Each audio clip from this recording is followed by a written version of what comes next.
Metal air sales निस्बतन नई किस्म के पोर्टेबल एनर्जी का जरिया है जो कि मेटल एनोड और साथ में एल्काइन इलेक्ट्रोलाइट पेस्ट पर मबनी होते हैं। और इसमें पानी भी होता है और एक पोरस कैथोड झिल्ली या मेम्ब्रेन भी होती है। और ये मेम्ब्रेन हवा से ऑक्सीजन को अंदर पहुंचाती है। सेल का एक मंसूबा यानी एक स्कीमेटिक डायग्राम यहाँ ऊपर दिखाई गई है। तो हमें यहाँ इसके मुख्तलिफ हिस्से दिखाई दे रहे हैं। ये एक मेटालिक एनोड है। देखिए ये एक एनोड है, लिहाजा ये हमारी एनर्जी सोर्स या जरिए का नेगेटिव टर्मिनल होगा। ये इलेक्ट्रॉन्स का जरिया होगा, यानी ये टर्मिनल में हमें इलेक्ट्रॉन्स मुहैया करेगा। फिर हमारे पास एल्कलाइन इलेक्ट्रोलाइट पेस्ट है जिसमें पानी होता है। मैं इसके नीचे लाइन बनाकर इसे अंडरलाइन कर देती हूँ।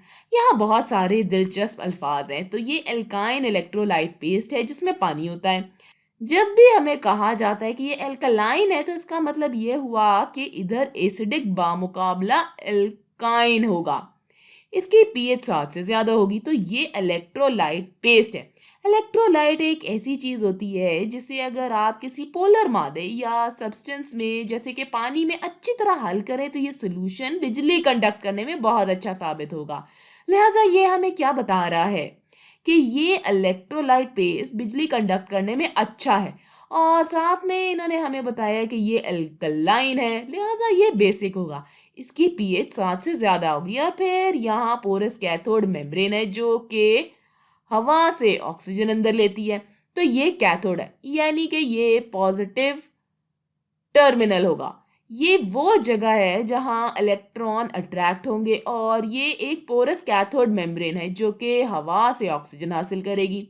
आप देख सकती हैं कि इस मेम्ब्रेन में ऑक्सीजन मौजूद है। इसे किसी ना किसी तरह अंदर जाने की इजाज़त है चूंकि ये पोरस है। कैथोड और 3 मुमकिना मेटल एनोड्स के रिडक्शन पोटेंशियल नीचे टेबल में दिए गए हैं। तो रिडक्शन पोटेंशियल के लिए आप इसे देख सकती हैं।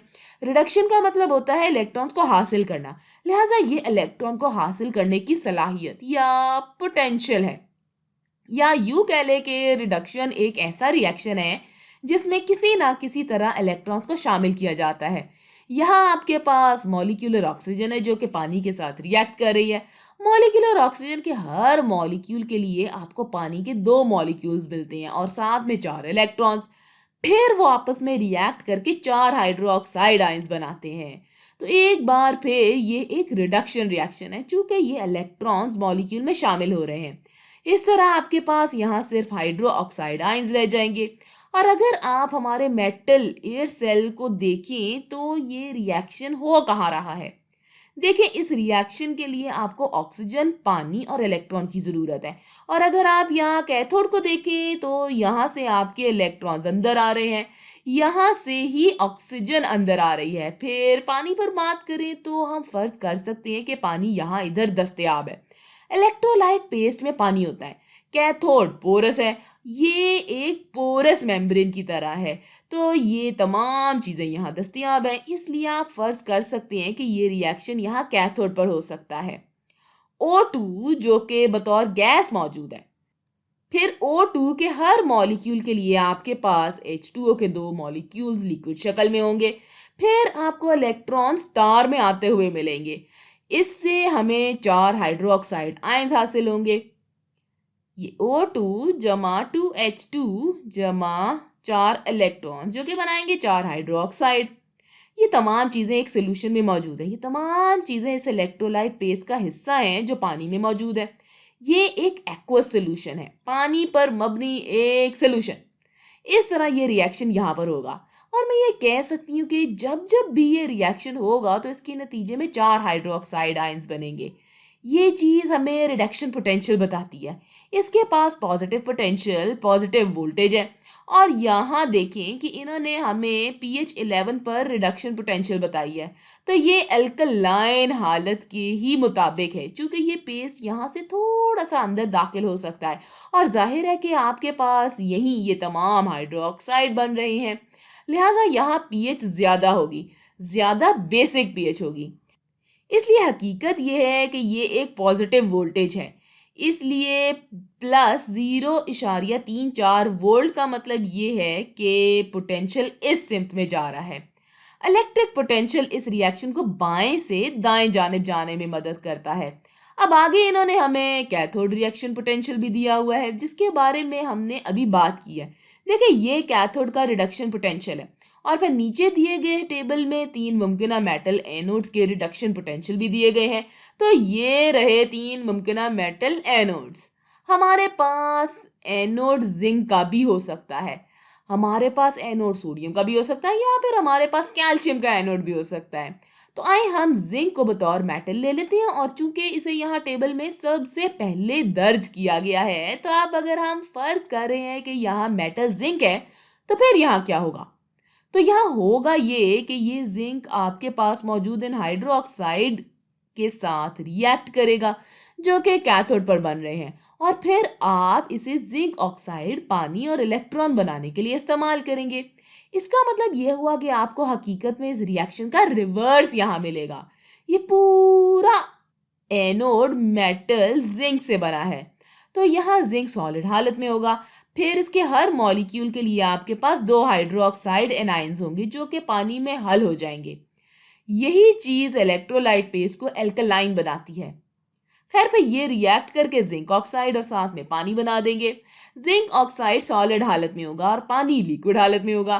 फिर साथ में यहाँ 2 इलेक्ट्रॉन्स भी बनेंगे। ये पूरा रिएक्शन जो मैंने अभी बयान किया है, ये यहाँ पर होगा, ये इस तरह से। आप इसे ऐसे भी सोच सकते हैं जैसे कैथोड पर हाइड्रोक्साइड एनाइंस बने और फिर वो बाईं तरफ एनोड की तरफ चले गए, जहां उन्होंने जिंक के साथ रिएक्ट किया और फिर जिंक ने रिएक्ट करके जिंक ऑक्साइड बना दिया।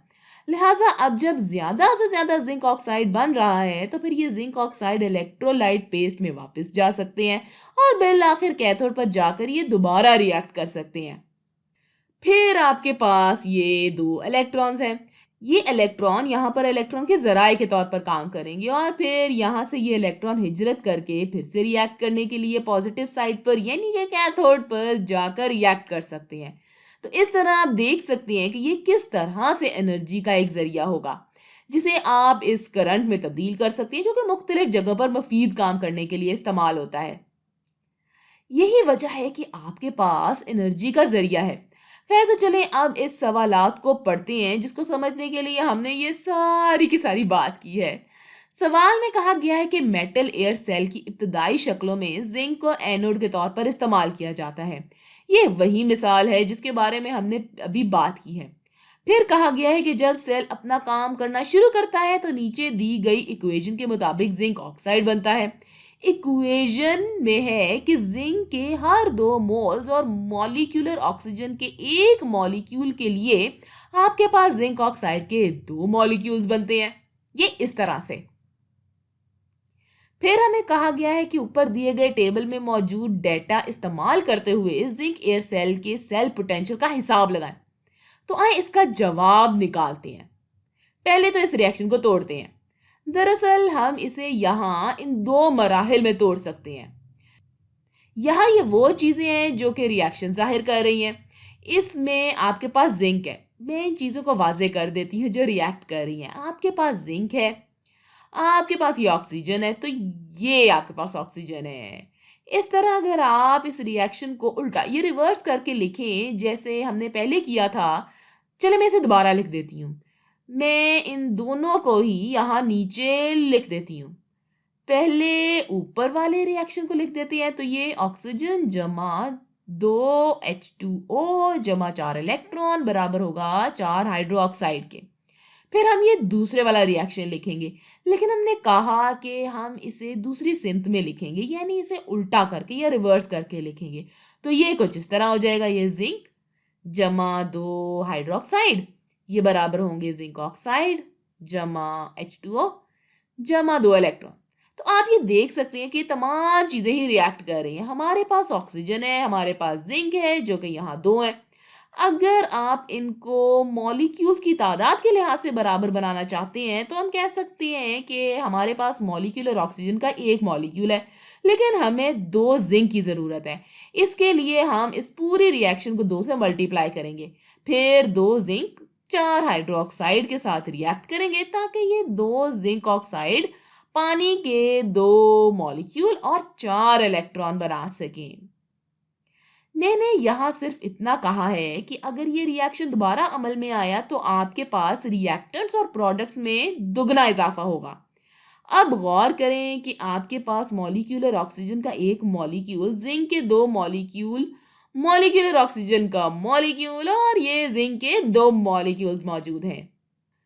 लिहाजा अगर ये सब अमल में आएगा तो आपको जिंक ऑक्साइड के 2 मॉलिक्यूल्स मिलेंगे।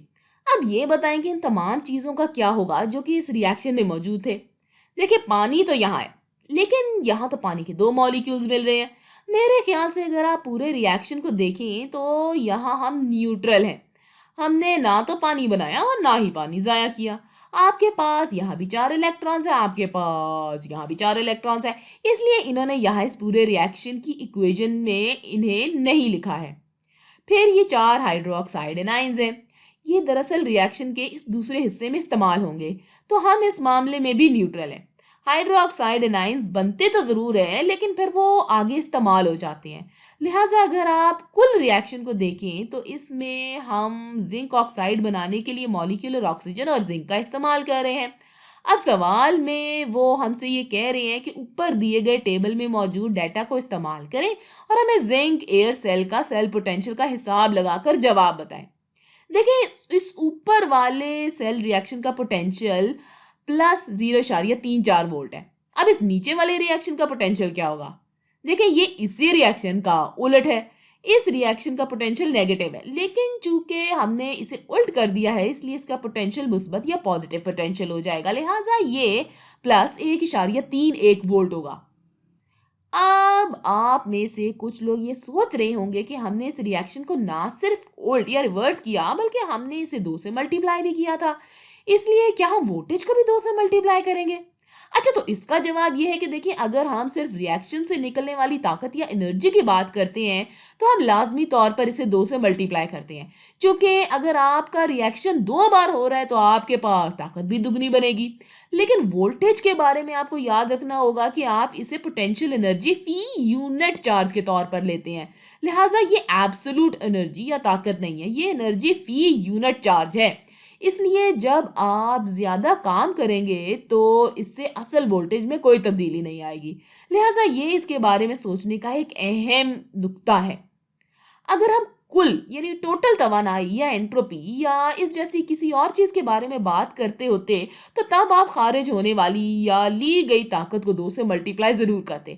लेकिन चूंकि हम यहाँ वोल्टेज के बारे में बात कर रहे हैं और चूंकि वोल्टेज कोई ऐसी मिकदार नहीं है जो चार्जेस की तादाद या मॉलिक्यूल्स की तादाद पर मुनसर हो, ये दरअसल फी यूनिट चार्ज का पोटेंशियल है, इसलिए हम इसे 2 से मल्टीप्लाई नहीं करेंगे।